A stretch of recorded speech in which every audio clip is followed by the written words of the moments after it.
The horizon's edge drifted in the cold darkness of space, surrounded by 50 warships that could destroy it in seconds.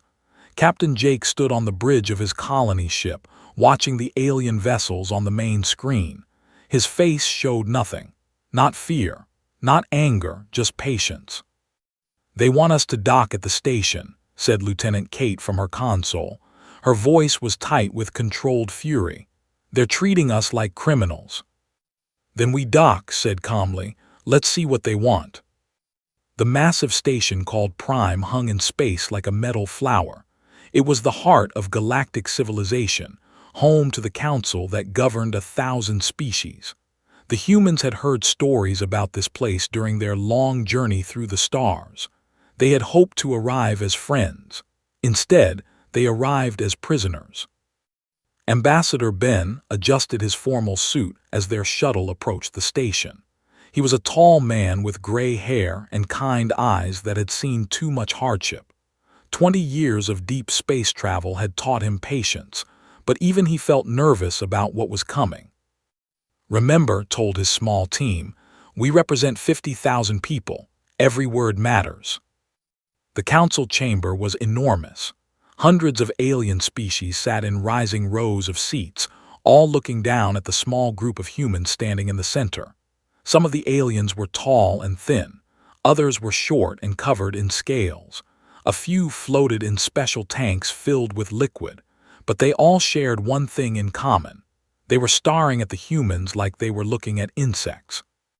High Arbiter sat on the highest throne. He was a species that looked almost like humans but with blue-gray skin and 4 eyes that never blinked. His people had ruled this part of the galaxy for 3,000 years. They had conquered 200 species and built an empire on the backs of slaves. "So," said, his voice echoing through the chamber, "these are the creatures from the planet called Earth." "We are humans," Ambassador said, keeping his voice steady. "We come in peace, seeking to join the galactic community." Laughter rippled through the chamber, not friendly laughter, the kind of laughter that comes before cruelty. "Peace," repeated as if the word was a joke. "Our scientists have scanned your bodies. You are fragile. Your bones break easily. You cannot breathe underwater or survive in vacuum. You have no claws, no venom, no natural armor. Your species should have died on your birth world." Kept his expression neutral, and yet here we are. Yes, here you are, in a single ship, with no fleet, no weapons worth mentioning, and no allies. Leaned forward on his throne. "The Dominion has decided your fate. Your ship and your people will become property of the Empire. You will serve us as so many other weak species have served us." The words hung in the air like poison. Kate, standing behind, clenched her fists so hard her knuckles turned white. Captain, watching through a video link from the ship, remained absolutely still. "We decline," said simply. Silence fell over the chamber. No species had ever declined not once in 3,000 years. Commander, the military leader, rose from his seat beside. He was younger than the High Arbiter, with muscles that rippled under his uniform and a smile that promised violence. "You decline," laughed. "Little human, do you understand what you are saying? We have crushed entire civilizations. We have burned worlds. We have erased species from existence. And you, with your soft skin and your single ship, think you can refuse us?" "Yes," said. His 4 eyes narrowed. "Then I issue a formal challenge, a war of subjugation. No rules, no mercy, no quarter given. When we are finished, your people will beg to serve us." Captain's voice came through his earpiece. "Accept it." Looked at the alien commander, at the hundreds of hostile faces watching from the seats, at the armed guards surrounding his small team. Then he smiled. "We accept your challenge." More laughter filled the chamber, spread his arms wide, playing to the crowd. "Wonderful. The insects wish to fight. This will provide entertainment for at least an hour before your ship becomes dust." But not everyone was laughing. In the upper rows, the older species sat in silence. the children of ancient empires that had existed long before the rose to power. They were not laughing at all. Elder of a being so old his scales had turned silver, gripped the arms of his seat until his claws cracked the metal.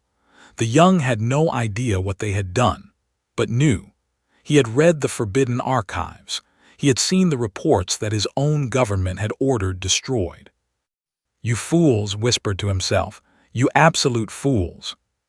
High Arbiter noticed the strange reactions from the elder species. He turned to look at them, and for the first time, a flicker of uncertainty crossed his face.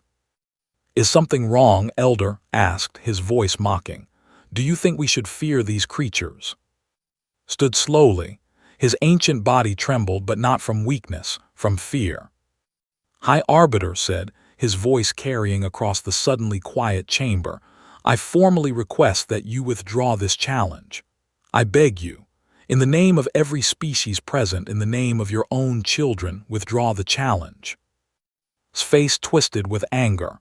"You dare question the Dominion over these primitives?" "They are not primitives," said. "They are survivors. They come from a death world, a planet that tried to kill them every single day of their evolution. And they won. They beat their own planet. Do you understand what that means?" Laughed again. "It means nothing. We have conquered death worlds before." "No," said softly. "You have conquered the species that fled death worlds. You have never faced a species that stayed and fought. You have never faced humans." Waved his hand dismissively. "Enough of this foolishness. The challenge has been issued and accepted. The war begins now." As the guards escorted the human delegation back to their shuttle, Kaut's eye. The ancient alien's face was pale with terror. "I am sorry," whispered. "I am so sorry for what my silence allowed to happen today." Paused for just a moment. "Don't be sorry for us," he said quietly. "Be sorry for them." Back on the horizon's edge, Captain watched the alien fleet moving into attack formation. Kate stood beside him, her eyes burning with cold fire. "They think we're prey," Kate said. Finally allowed himself a small smile. It was not a kind smile. It was the smile of a wolf watching sheep wander into its territory. "They made a mistake," he said. "Humans are never prey. We're the hunters who learn to hide, and they just declared open season." He pressed the ship-wide communication button. "All hands, this is the captain. We've been challenged to a war with no rules. I want all section commanders in the war room in 10 minutes. It's time to show the galaxy what humanity really is." Commander stood on the bridge of his flagship, watching the human vessel on the main screen. The horizon's edge looked so small compared to his fleet of 50 warships. So fragile, so alone. "Begin broadcasting," ordered. "I want every species in the galaxy to watch this." Across 1,000 worlds, screens flickered to life. They were famous for broadcasting their conquests. They believed that fear was the greatest weapon, and nothing created fear like watching your neighbors burn. "Citizens of the galaxy," announced, his voice carrying to billions of listeners, "today you will witness the fate of those who defy the Dominion. These humans thought they could refuse us. In minutes, their ship will be debris, and their species will learn the cost of pride." On Prime, Elder rushed through the corridors of the council building, desperately trying to reach the leadership. He burst into the communication center where other council members had gathered to watch the broadcast. "You must stop this," begged. "You do not understand what you are provoking." A young official laughed at him. "Elder, please, sit down and enjoy the show. This will be over quickly." "That is exactly what I fear," whispered. Aboard the horizon's edge, Captain walked through the corridors with a calm purpose that his crew found both reassuring and terrifying. He stopped at the engineering bay where Chief Engineer Danny Park was waiting at a massive control console. Danny said, "It's time." Park nodded. He was a small man with quick hands and quicker mind. He had spent 20 years building and hiding the true capabilities of this ship. Now he would finally reveal them. "Captain," Park said, Are you sure? Once we show them what we have, there's no going back to pretending we're just colonists. The pretending is over, replied. Wake them up. Park's fingers flew across the console. Deep in the ship, in chambers that were marked as simple cargo holds, lights began to turn on. 25,000 people who had been sleeping in pods opened their eyes. They were not farmers or scientists or settlers. They were soldiers, the finest Earth had ever produced. In the medical bay, Dr. Amy watched the vital signs of the awakening troops on her screens. Kate stood beside her, arms crossed. "How long until they're combat ready?" Kate asked. "Give them an hour for the drugs to clear," said. "Then they'll be ready to fight. They've been training for this scenario for years, even in their dreams. The neural programs made sure of that." Kate shook her head in wonder. 20 years of traveling through space, and half our population was actually a sleeping army. "Earth didn't send us out here unprepared," replied. "They knew we might face something like this. Humanity has been preparing for hostile first contact since we first looked up at the stars and wondered if we were alone." On the bridge opened a channel to the entire ship. "This is the captain speaking. For 20 years we have traveled in peace, hopping to find friends among the stars. Instead, we found tyrants who enslave the weak and destroy any who resist. They have challenged us to a war with no rules. They think we are helpless. They think we are prey. It is time to show them the truth." He paused, and when he spoke again, his voice was ice. "Humanity has survived ice ages, plagues, meteor strikes, and world wars. We crawled out of caves and built cities. We split the atom and touched the moon. We are the children of a death world, forged in fire and blood and struggle, and we do not lose." Across the ship, soldiers checked their weapons. Pilots climbed into fighter craft that had been hidden in hollowed-out sections of the hull. Engineers powered up weapon systems that the galaxy had never imagined. Commander watched his sensors with growing confusion. Energy readings from the human ship were climbing rapidly. That should not be possible. His scans had showed a simple colony vessel with minimal defenses. "What is happening?" demanded. "Why is their power output increasing?" His sensor officer's voice trembled. "Sir, I'm detecting weapon signatures, dozens of them, but that's impossible. Their ship doesn't have weapons." "Then where are they coming from?" Before anyone could answer, the hull of the Horizon's Edge began to transform. Panels slid away, revealing row after row of weapon ports that glowed with terrible energy. The colony ship unfolded like a flower made of steel and death, showing its true form. It was not a vessel built for farming and settlement. It was a warship disguised as prey. "Open fire," screamed. "Destroy them now." 50 ships fired at once. Beams of energy and waves of missiles streaked toward the human vessel. The combined firepower could have cracked a moon in half. It struck the Horizon's Edge in a blinding explosion that lit up the darkness of space. Across the galaxy, billions of viewers watched through the broadcast. Many cheered, expecting to see debris where the human ship had been. The light faded, the smoke cleared. The Horizon's Edge was completely undamaged. Its shields, technology that should not have existed on a colony ship, had absorbed everything that threw at them without a flicker. In the council chamber on Prime, absolute silence fell. Elder closed his 4 eyes and began to weep. What is this?" the young official stammered. "This," said softly, "is humanity." On his flagship, stared at his screen with his mouth hanging open. "That's impossible. Our weapons should have destroyed them 100 times over." His communications officer turned to him with a face white with terror. "Sir, we're receiving a transmission from the human ship." Captain's face appeared on every screen. His expression was calm, almost friendly, but his eyes were the eyes of a predator. "Commander said, thank you for the demonstration. You've shown your weapons to the galaxy. Now let me show you ours." The Horizon's Edge fired once. a single beam of focused energy that moved faster than light itself. It struck flagship and cut through it like a hot knife through paper. The ship exploded, killing 2,000 in an instant. Then the humans fired again, and again, and again. 12 warships died in the first 60 seconds. The remaining fleet broke formation, trying to retreat. But the horizon's edge was already moving, chasing them with a speed that should have been impossible for a ship its size. Hangar bays opened, and human fighters poured out like angry wasps. They were small, fast, and deadly. They danced between the ships, targeting engines and weapon systems with surgical precision. On the bridge, Kate watched the battle data with a fierce smile. "They're running."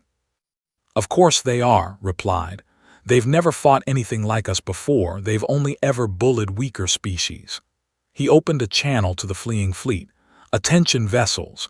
You issued a challenge with no rules. We accepted. Let me explain what that means." His voice became cold and hard. "There is no retreat. There is no surrender.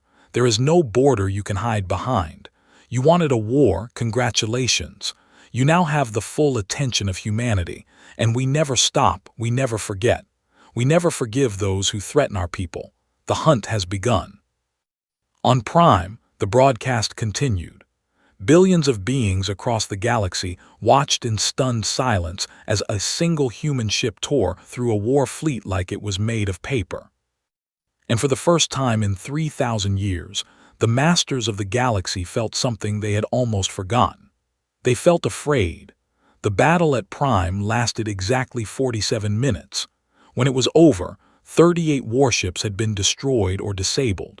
The rest had fled into faster-than-light travel, scattering across the galaxy like leaves in a storm. The horizon's edge remained, undamaged and patient, like a wolf watching wounded deer limp away into the forest. Commander Lisa Grant strode onto the bridge, still wearing her flight suit from leading the fighter squadrons. She was a tall woman with short gray hair and the confident walk of someone who had spent 30 years preparing for exactly this moment. "All fighters recovered," Grant reported. "No losses on our side. They are retreating to their core territories." Captain nodded slowly. "Good, let them run. Let them think they can hide behind their borders." Kate looked up from her tactical console. "Sir, we're receiving transmissions from across the galaxy. The broadcast of the battle has reached almost every inhabited system. Everyone saw what happened." "Good," said again. "I want them to see. I want every species that they ever conquered to know that their masters are not as powerful as they pretended to be." In the tactical center of the ship, Cole was working at a speed that amazed even his fellow officers. At 26, he was the youngest tactical officer on the ship, but his mind worked in ways that others could not follow. He could see patterns in battle data that no one else noticed. He could predict enemy movements before they happened. "Captain," Cole said over the internal communication system, "I've analyzed the retreat patterns. They're falling back to 7 major defensive positions. They expect us to follow slowly while they rebuild their forces." "And what do you recommend?" asked. "We don't follow slowly. We hit all 7 positions at once. The soldiers are awake and ready. We have enough personnel to crew the captured ships. Give me 6 hours, and I can have strike teams ready for simultaneous attacks across their entire territory." Kate whistled softly. "That's an aggressive timeline."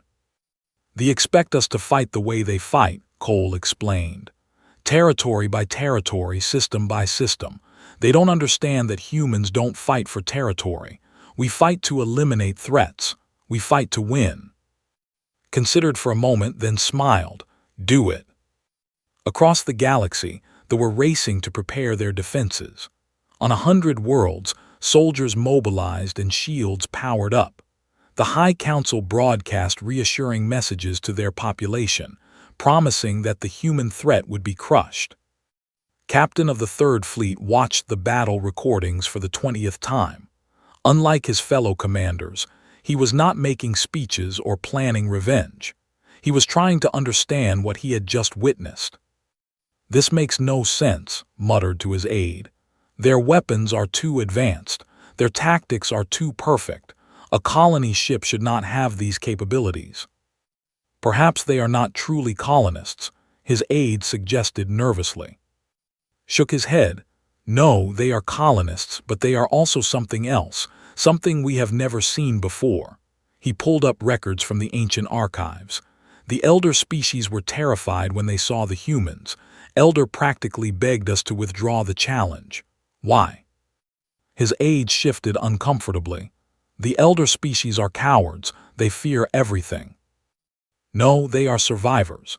They have existed for millions of years while younger empires rose and fell around them. They fear the things that should be feared." Found the file he was looking for. Here, a report from the archives, heavily classified.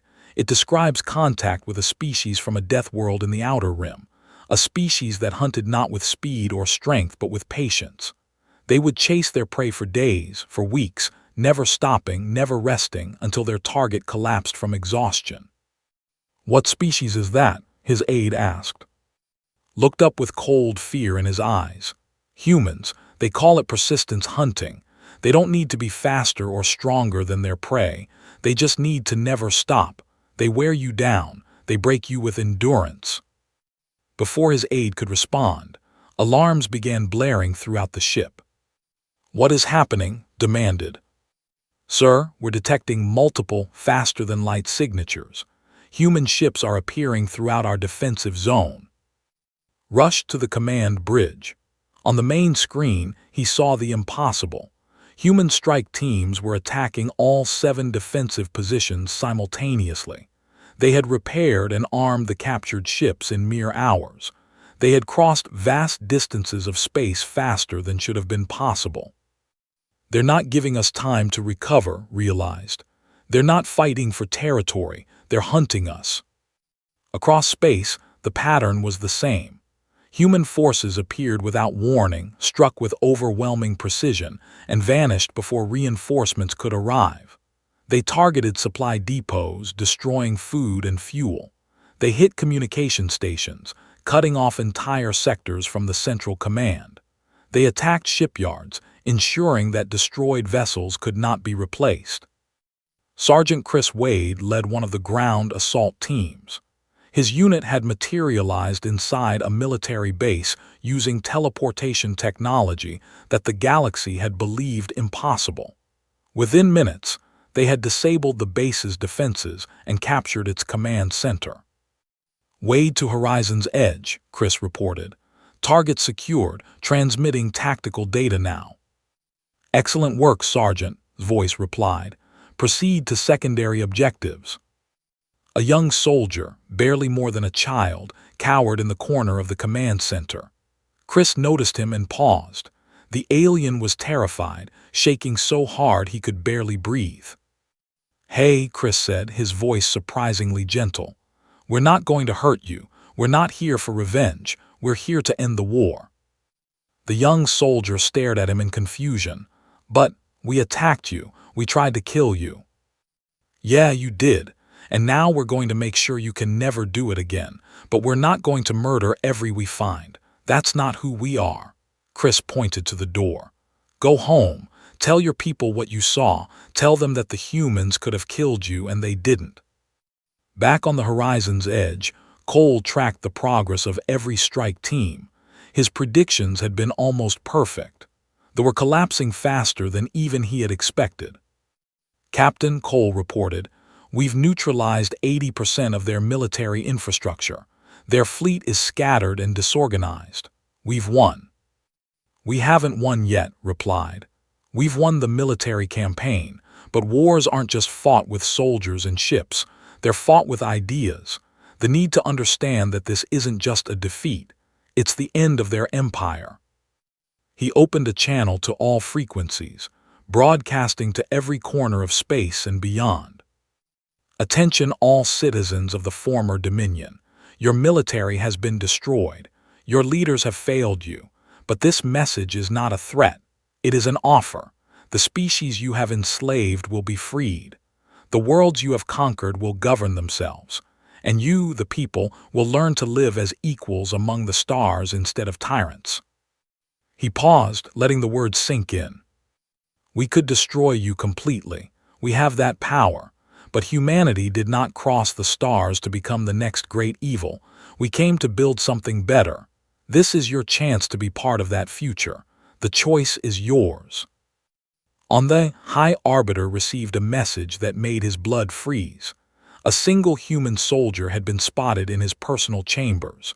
By the time security arrived, the soldier was gone, but he had left something behind. A data chip with a simple message. "We know everything, we've always known. The question is, what will you do now?" Stared at the chip in his trembling hands, and for the first time in his long life, he understood what it meant to be prey. High Arbiter sat alone in his chambers, staring at the data chip that the human soldier had left behind. His guards had searched every corner of the palace. They had found nothing. No trace of how the human had entered. No sign of how he had escaped. It was as if he had appeared from thin air and vanished the same way. With trembling fingers, inserted the chip into his personal console. The files that appeared made his 4 eyes go wide with horror.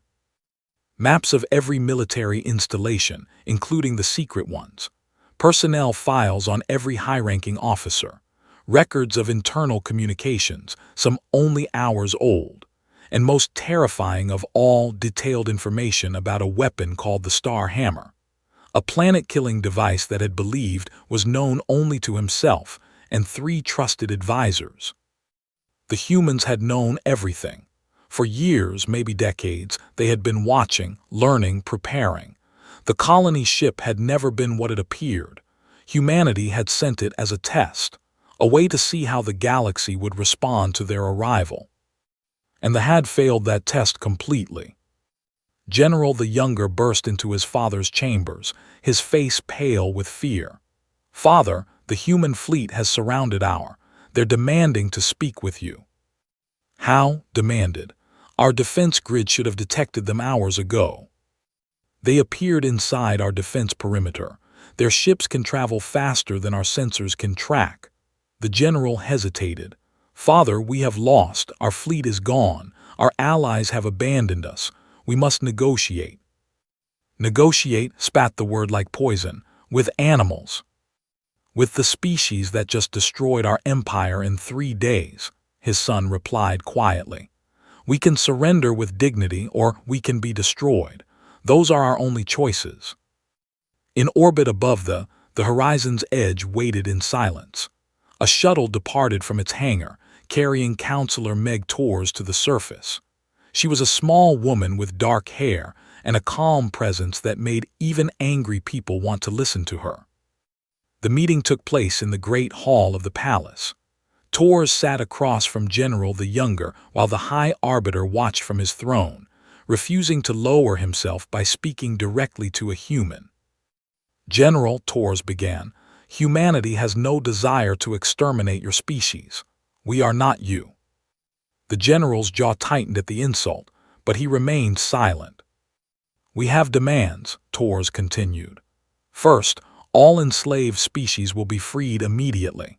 Second, your military will be completely dismantled. Third, your leaders will face trial for crimes against the species they have oppressed." "And if we refuse?" the general asked. "You won't refuse." Torres pulled out a small device and placed it on the table. A holographic display appeared showing images of history, conquests, massacres, entire species wiped out for refusing to submit. "We have documented everything. Every crime your empire has committed over 3,000 years. The galaxy has already seen this evidence. Your people have seen it. There is no path forward where you remain in power." High Arbiter finally spoke, his voice dripping with contempt. "You think you have won, human. You have no idea what power we still possess." He reached into his robes and pulled out a control device. "The Star Hammer. One command from me and your precious Earth becomes dust." Torres did not flinch, she did not even blink. "Try it." "Press the button." Nothing happened. He pressed it again, then again, his face twisting with confusion and rage. The Star Hammer was disabled 6 months ago, Tor said calmly. We identified its location 2 years ago. We've been planning for this exact moment since before your fleet ever surrounded our ship. Captain's voice came through the room speakers. Did you really think we would challenge an empire without preparing for every possibility? Humanity doesn't gamble with the lives of our people. We knew about your weapon. We knew about your fleet positions. We knew about your allies and your enemies and every secret you thought was hidden. His face went gray. How is this possible? Because that's what we are, Tors replied. We're survivors. We spent our entire evolution fighting to stay alive on a planet that tried to kill us every single day. We learned to think ahead, to prepare for danger, to never assume we were safe. Your ancestors conquered weaker species and grew comfortable. Our ancestors fought ice ages and predators and diseases, and we became something stronger. Elder entered the hall, his ancient scales shimmering in the light. The Remnant Council had sent him to witness this moment. I tried to warn you, said Tu. My species met humanity long ago before your empire existed. We watched them from afar. We saw what they could do, and we made a choice. We erased every record of their existence from our archives and pretended we had never found them. Why? General the Younger asked. Because we knew that someday humanity would reach the stars, and when they did, they would judge every species they met. We wanted them to have no reason to judge us harshly. Looked at the High Arbiter with something like pity. You gave them a reason. Tor stood and walked slowly toward. Here is what happens now. You will step down from your throne. Your son will oversee the transition to a democratic government. The species you enslaved will decide your fate at a fair trial, and humanity will watch to make sure these things happen. And if I refuse, hissed, if I order my guards to kill you where you stand. Your guards are already unconscious, Tors replied. They've been breathing a sedative gas since I entered the room. My team released it through your ventilation system 10 minutes ago. We have soldiers positioned throughout your palace. Your fleet has been boarded by our forces. Every weapon in this building has been disabled.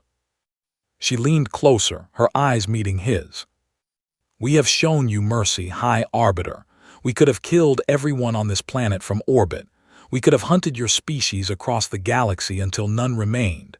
We chose not to. Do not mistake our mercy for weakness. Accept our terms and your people will survive. Refuse, and you will be removed by force. For a long moment, said nothing. Then slowly, he removed the crown from his head and placed it on the table. You speak of mercy, he said bitterly, but you have still destroyed everything we built. No, Tors replied. We destroyed an empire built on slavery and fear. What you build next is up to you. We're offering you a chance to be better. Most species don't get that chance. As Tors left the palace, she spoke quietly into her communicator. It's done. The Dominion is finished. Good work, Meg. Now comes the hard part, rebuilding. At least we proved something today. Humanity can win a war without becoming monsters. His voice was thoughtful. That was always the real test. Anyone can destroy. Building something worth keeping, showing mercy when you have the power to kill, that's what separates the civilized from the savage. Tors looked up at the sky, where human ships patrolled in silent formation. Think the galaxy will ever trust us? They'll fear us for a while, that's natural. But eventually they'll see that we don't use our power to conquer or enslave. We use it to protect. And when that day comes, they'll understand what humanity really is. And what are we? Paused before answering. We're the most dangerous species in the universe, but we choose not to be cruel. That's the only thing that matters. 6 months had passed since the Dominion fell. The galaxy was still learning to breathe again. On a dozen liberated worlds, former slaves were building new governments. Species that had been oppressed for centuries were taking their first steps toward freedom. It was messy and complicated and sometimes painful, but it was progress. Captain Jake stood on the observation deck of the horizon's edge, watching a construction fleet work in the distance. They were building a new space station, a place where all species could meet as equals. The design had been created by humans, but the workers came from every corner of the galaxy. Kate joined him at the window. She looked different now. The anger that had burned in her eyes during the war had faded into something calmer. "Strange, isn't it?" Kate said. "6 months ago, we were fighting for survival. Now we're teaching former enemy soldiers how to do peacekeeping missions." "Not strange," replied. "This was always the plan, win the war, then win the peace." Across the galaxy, humans were taking on roles no one had expected. Lieutenant Commander Lisa Grant was training pilots from a dozen species in the new Galactic Defense Force. Danny Park was sharing engineering knowledge with alien scientists who had never imagined the technologies humans had developed. Dr. Amy was establishing medical stations on worlds that had never had proper health care. And Sergeant Chris Wade was doing something that confused many observers. He was teaching children. The transition had been difficult. Many of the older generation refused to accept their defeat. They clung to dreams of restoring the empire, of revenge against the humans who had humiliated them. But the children were different. They had no memory of conquest and glory. They only knew the world as it was now. Chris sat in a classroom that had once been a military training facility. 30 young watched him with a mixture of curiosity and nervousness. "Okay," Chris said, keeping his voice friendly. "Today we're going to talk about something important. We're going to talk about what happened and why." A young girl raised her hand. Her name was, and she was the daughter of a former military commander. "My father says humans are monsters. He says you destroyed our civilization because you hate us."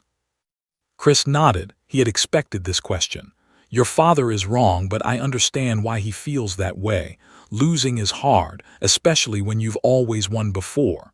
He pulled up a holographic display showing images of Earth. "Let me tell you about my home, my planet. It's a death world. That means it's constantly trying to kill everything that lives there." The children leaned forward, fascinated. "We have giant storms that destroy cities. We have earthquakes that split the ground open. We have diseases that can wipe out millions. And we have animals that hunt us for food. My ancestors had to fight every single day just to survive." "That sounds terrible," said. "It was, but it taught us something important. It taught us that you can't give up, ever. No matter how bad things get, you keep fighting, you keep adapting, you keep trying to make tomorrow better than today." Chris smiled. "Your people challenged us to a war because you thought we were weak. You were wrong, but you know what? That's okay. Being wrong is how we learn." Another child raised his hand. "Are you going to rule us forever?" "No, that's not what humans do. We're here to help you rebuild, to make sure everyone gets treated fairly, and to protect the people your empire used to hurt. But eventually, you'll govern yourselves. You'll make your own choices. And hopefully, you'll make better choices than your ancestors did." Looked at him with thoughtful eyes. "My father says you could have killed all of us, every in the galaxy. Is that true?" Chris was quiet for a moment. "Yes, we had the power to do that." "Then why didn't you?" "Because being able to kill everyone doesn't mean you should. That's the difference between being dangerous and being evil. We choose not to be evil." On Prime, the new Galactic Assembly was meeting for the first time. Representatives from 300 species gathered in the Great Chamber where, just months ago, they had declared war on humanity. Elder stood at the podium, his ancient voice carrying across the hall. "We have gathered here to witness the birth of a new era. The old order is gone. The empires of fear and conquest are finished. What we build now will define the future of all our peoples." Captain was not at the assembly. He had sent Counselor Meg Tors in his place. She had argued that humans should take a seat of honor but had refused. "We didn't do this to become the new rulers," he had told her. "We did it to create a galaxy where rulers aren't necessary." Tors addressed the assembly with simple, honest words. Humanity does not seek to control you. We don't want tribute or worship or submission. We want neighbors. We want friends. We want a galaxy where every species can live in peace and pursue their own dreams. She looked around the chamber at the hundreds of faces watching her. We know you're afraid of us. That's understandable. We just defeated the most powerful empire in known space in 3 days. That kind of power is terrifying. She paused. But power is only dangerous when it's used for selfish purposes. We're offering to use ours to protect the innocent and oppose the cruel. Not because we expect anything in return, but because it's the right thing to do. Elder spoke again. Many of us have asked why humanity showed mercy to the when destruction was within their grasp. I have spoken with their captain about this. His answer was simple. He said that true strength is not measured by your ability to destroy. It is measured by your ability to build. In a quiet corner of the galaxy, the horizon's edge finally resumed its original mission. The war was over. The peace was being built by others, and 50,000 humans were ready to start a new life on a distant world. Kate found on the bridge, watching the stars pass by. You know, Kate said, we could have stayed. We could have taken leadership of the new assembly, made sure things went our way. And become exactly what we fought against, replied. No thanks. Let the galaxy find its own path. We'll be out here if they need us. The colony ship passed a small world where refugees had settled. Children of the former conquerors waved at the human vessel as it flew overhead. Some of them had met Chris Wade. Some of them had learned that humans were not the monsters their parents claimed. On the edge of explored space, a young species called the Intercepted a human broadcast. They were ambitious, aggressive, and convinced of their own superiority. Their military council gathered to discuss these strange beings from a planet called Earth. They are weak, the admiral declared. Our fleet is twice the size of anything they have. We should strike now before they become too powerful.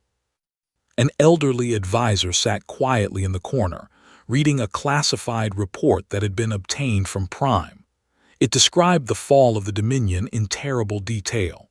The advisor had read it 7 times. Admiral, the old advisor said, I must respectfully disagree. On what grounds? The advisor put down the report and looked at the admiral with tired eyes. Do you know what they said before they challenged humanity?